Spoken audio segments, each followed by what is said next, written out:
Buenas tardes. Vamos a hablar ahora sobre el tema historia clínica pediátrica. Dentro de las competencias de este capítulo, conocer los componentes de la historia clínica pediátrica, realizar adecuadamente la anamnesis y el examen físico, plantear los diagnósticos, demostrar empatía en las necesidades del niño y la familia y considerar que la historia clínica es un documento médico legal. La historia clínica es el principal instrumento del acto médico, ¿no? La historia clínica es parte del expediente clínico y tiene una connotación médico-legal. Este es el primer punto que hay que tomar en cuenta, ¿no? La historia clínica es parte del expediente clínico y tiene, repito, connotaciones médico-legales. Por eso tenemos que realizar una buena historia clínica y es la base del diagnóstico para cualquier niño que acuda a la consulta. Es importante el diálogo terapéutico. Esto se relaciona con la anamnesis, ¿no? Hay 3 preguntas básicas que le vamos a hacer al papá o tutor en el caso de una historia clínica pediátrica. ¿Por qué consulta? ¿No? ¿Cuál es su motivo de consulta? ¿Por qué le preocupa este motivo que le está trayendo a la consulta? ¿Y qué le preocupa? ¿No? Inicialmente, ¿por qué consulta? ¿Qué le preocupa y por qué le preocupa? Es importante saber y tener conocimientos básicos de lo que se llama en pediatría puericultura. Esto se refiere al manejo del niño sano, ¿no? Porque pueden haber papás que vengan a la consulta con síntomas o preocupaciones que estén dentro de la normalidad, ¿no? Por ejemplo, un niño con un reflujo fisiológico, ¿no? Que presenta vómitos o regurgitación en los primeros meses de vida, que puede ser un motivo de preocupación, de ansiedad, de estrés dentro de la familia, pero que podría estar dentro de lo normal, ¿no? Entonces esto ingresa dentro de lo que es puericultura y ustedes lo van a avanzar en el capítulo que corresponde, ¿no? Y siempre considerar la privacidad en todos los pacientes pediátricos y con un poquito más de cuidado en pacientes adolescentes. La comunicación verbal y afectiva, ¿no? La comunicación no verbal.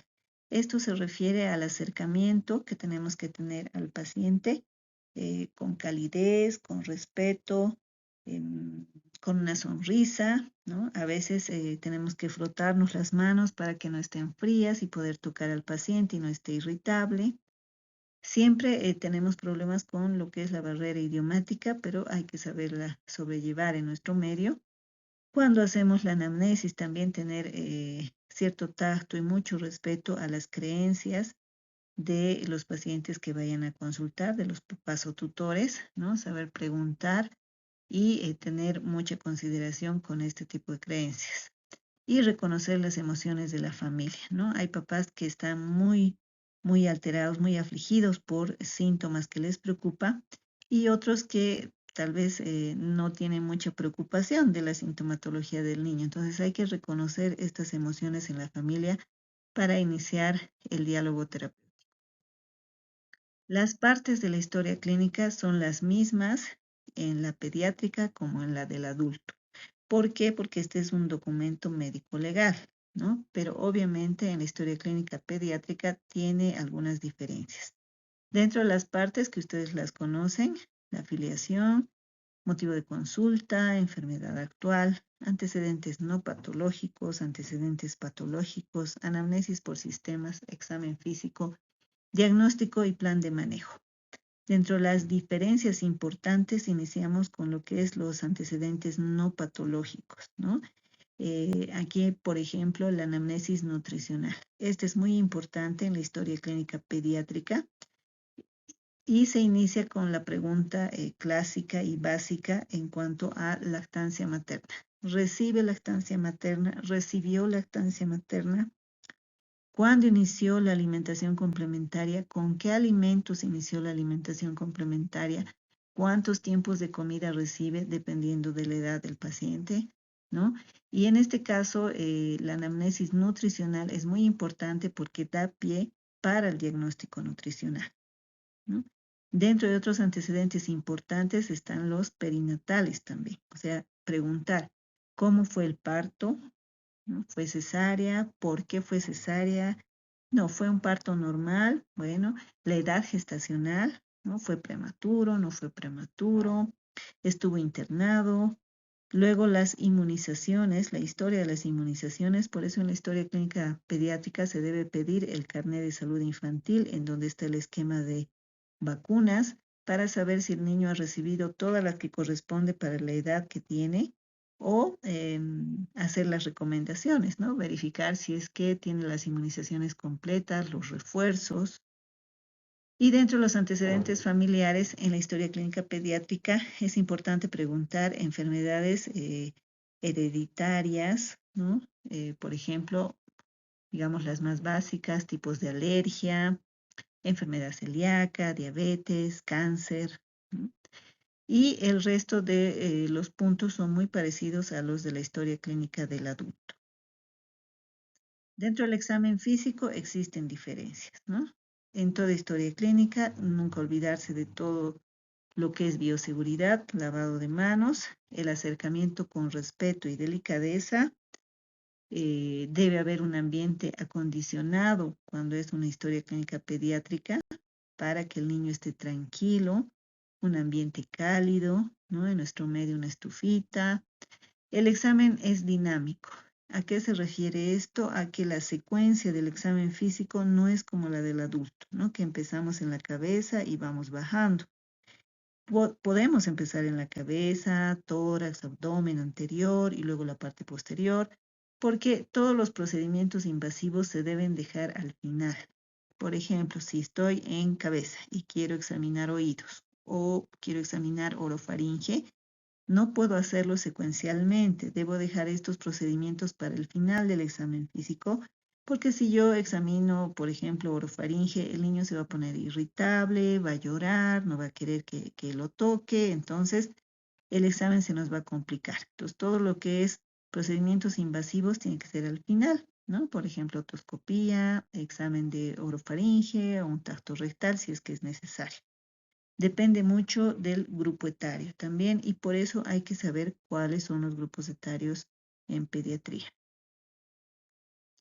La secuencia en la historia clínica es igual que pediátrica, es igual que la del adulto. O sea, no olvidar que hay que hacer inspección, palpación, percusión y auscultación. Dentro de la inspección general, observar cómo está el niño. Está tranquilo, está irritable, está llorando. Ese llanto es de hambre, es de dolor o es miedo, ¿no? Está ansioso, incluso el olor, ¿no? Si es fétido, el color de la piel, el tipo de respiración, eso correspondería a todo lo que es una inspección general. Los signos vitales. Dentro de los signos vitales en pediatría depende mucho del grupo etario, ¿no? Y aquí vamos a repasar cuáles son los grupos etarios. Recién nacidos, desde el nacimiento hasta los 28 días o para fines prácticos hasta el mes. Del mes hasta los 12 meses, que sería un año, lactante menor. De un año a 2 años, lactante mayor. De 2 a 5 años, preescolar y de 5 a 10 años, escolar, ¿no? Y dependiendo del grupo etario, pues los signos vitales pueden variar. No es lo mismo tener una frecuencia cardíaca de 60 latidos por minuto en un adolescente que en un recién nacido, ¿no? Entonces, tenemos que verificar todo, casi todo en pediatría tiene curvas y tiene tablas. Entonces, hay que verificar si esta frecuencia cardíaca estaría en un percentil 50, o sea, en un término medio, o en un extremo superior o inferior, percentil 25, percentil 75, para definir si está dentro de parámetros aceptables o, por decir, ¿no? Si está bradicárdico, taquicárdico, o en cuanto a frecuencia respiratoria, si está con taquipnea o con bradipnea, y de igual forma en la presión arterial, ¿no? La toma de signos vitales obviamente es diferente que en la del adulto. El contar la frecuencia cardíaca o respiratoria debe ser en un minuto, ¿no? La frecuencia respiratoria se cuenta en un minuto. No podemos contar en 15 segundos y multiplicar por 4 como habitualmente hacemos en el adulto, porque la respiración en edad pediátrica puede ser periódica, ¿no? Hay momentos en que respira más rápido, momentos que hay pausas respiratorias, entonces tiene que ser en un minuto. Frecuencia cardíaca y frecuencia respiratoria. La toma de la temperatura depende mucho si es una temperatura central, si es periférica, con qué instrumento vamos a tomar la temperatura, ¿no? Ahora hay mucho estos termómetros con láser, ¿no? Que no son muy fidedignos, porque depende mucho de la distancia de acercamiento a la piel. O por ahí voy a tomar en la frente, o en tórax, o en abdomen, y a veces nos varía. Entonces, tal vez es mejor una temperatura central, ¿no? La presión arterial, la toma de presión arterial en la edad pediátrica tiene que ser tomada con diferentes calibres del manguito, ¿no? Del tensiómetro. Si yo tomo una presión arterial con un manguito muy pequeño, me va a mostrar parámetros altos de presión. Y si el manguito es muy ancho, también voy a tener presiones bajas. Entonces tiene que ser un manguito adecuado al brazo del niño, al grupo etario, como les decía, que cubra 2/3 del bracito. En el examen físico, la antropometría es lo básico y lo primero porque tengo que saber el peso y la talla. Porque al final, si voy a dar alguna indicación, todo es con el peso del niño o con la talla, ¿no? Los medicamentos se calculan con peso, con talla, con superficie corporal, entonces estas medidas básicas tienen que tomarse. También nos sirve para el primer diagnóstico en la historia clínica, que es el diagnóstico nutricional, para formar índices y hacer el diagnóstico que corresponde. Ustedes ven ahí una imagen también del perímetro braquial o del pliegue subescapular o tricipital, que también se pueden tomar como parámetros para diagnóstico nutricional. Dentro del examen físico, sí, vamos a hacerlo empezando en la cabecita, ¿no? Tenemos que ubicarnos. Si es un lactante, primero identificar las fontanelas. Pues si es un escolar, o sea, no voy a buscar fontanelas, pero obviamente voy a palpar la cabecita, ¿no? Por ahí tuviera em, alguna patología que esté relacionado con el examen de la cabecita. El perímetro cefálico, esto es muy importante en el primer año de vida, sumamente importante porque esto refleja el crecimiento de la masa encefálica. Entonces, esta tablita es importante que la tomen en cuenta. De 0 a 3 meses crece el perímetro cefálico 2 centímetros por mes, o sea, 6 centímetros en los primeros 3 meses. De 3 a 6 meses, 1 centímetro cada mes y de 6 a 12 meses, 0,5 centímetros cada mes. Y esto se debe hacer cada vez que el niño visita o consulta en cualquier centro de salud. Se tiene que medir el perímetro cefálico en el primer año de vida, ¿no? Luego entramos al examen físico en los ojitos. Habría que ver cómo están los ojitos, la distancia de separación de los ojitos, más de 3 centímetros y es hipertelorismo en lactantes, la agudeza visual con esta cartilla de Snell, que para valorarla tenemos que tomar una distancia de 3 metros en lactantes menores, o perdón, en lactantes mayores también, y en preescolares, escolares ya es hasta 6 metros de distancia. El examen físico de nariz, oídos, boca y orofaringe, ¿no? Realizarlo con mucha delicadeza, tratando de observar si hubiera alguna patología, ¿no? Un tabique desviado, eh, la implantación del pabellón auricular, en orofaringe, observar si existen fisuras o alguna lesión en paladar blando, en paladar duro. Continuamos el examen físico, palpar las cadenas ganglionares, más de 1,5 centímetros en ganglios, ya son adenopatías sospechosas, ¿no? Hay que ver cuál es la causa de estas adenopatías. En tórax, observar el pectum carinatum, pectum excavatum. La auscultación, sumamente importante en todos los focos de auscultación, foco pulmonar, foco mitral, foco aórtico, foco tricuspidio que ustedes dominan porque es igual que la del adulto.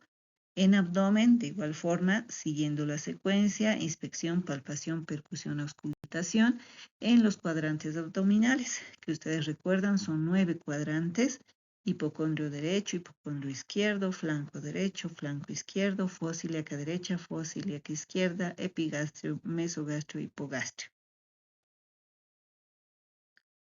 Pasamos al examen físico de columna vertebral, observar especialmente eh, posturas, ¿no?, patológicas, cifosis, escoliosis, lordosis,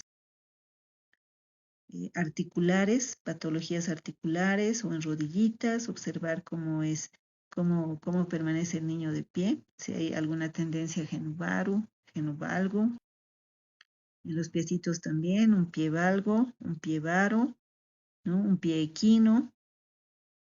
El examen de las caderas, ya que tenemos bastante prevalencia en nuestro país de la displasia congénita de caderas, y esto lo van a repasar en el capítulo que corresponde también a este tema, ¿no? La displasia de caderas. En genitales, genitales masculinos, observar y determinar la presencia de los testículos en escroto, o es un testículo no descendido, verificar si está en el canal inguinal, ¿no? Verificar si hay fimosis, parafimosis o algún anillo prepucial.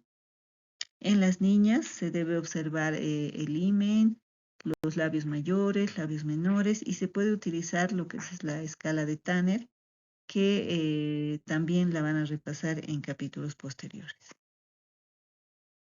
Y llegamos al diagnóstico. Después del examen físico, se debe ya considerar diagnósticos inicialmente diferenciales, sindromáticos, etiológicos, pero tienen que tener en cuenta que el diagnóstico tiene que tener correlación desde la anamnesis, el examen físico, ¿no?, y para llegar a una conclusión diagnóstica. O sea, yo no puedo tener un niño que venga como motivo de consulta eh, deposiciones sólidas o ausencia de deposiciones y mi diagnóstico diarrea. Se debe haber una correlación, ¿no?, entre anamnesis, examen físico y diagnóstico. Y finalmente el plan, ¿no? El plan que incluye exámenes complementarios para ratificar nuestros diagnósticos y si corresponde las interconsultas. Dentro del plan de manejo también ya se pueden incluir algunos medicamentos que van a ser calculados de acuerdo al peso, talla o superficie corporal del niño, ¿no? Y esto también lo van a repasar en siguientes capítulos en donde se hace dosificación pediátrica. Y para finalizar, enfatizarles nuevamente que la relación médico-paciente es muy importante en la historia clínica pediátrica. O sea, la empatía que hay que tener con el paciente y también con los padres o tutores.